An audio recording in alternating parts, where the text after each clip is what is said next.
Hello everyone, welcome back to Riya wall. Today hair సిల్కీగా ఉండడానికి ఒకటి చెప్తా. కలబందను మొత్తం నీట్గా వాష్ చేసుకొని దీన్ని ఇప్పుడు పీల్ తీసేయాలి, సైడ్స్ తీయాలి.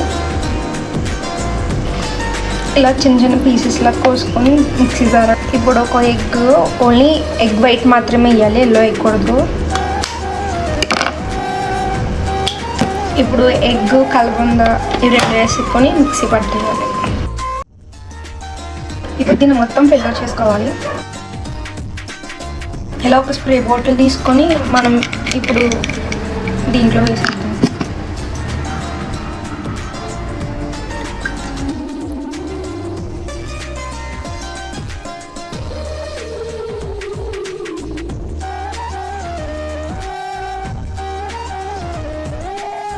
ఇలా మొత్తం అప్లై చేశాక ఒక 10 to 15 minutes ఉంచి హెడ్ బాత్ చేసేయాలి.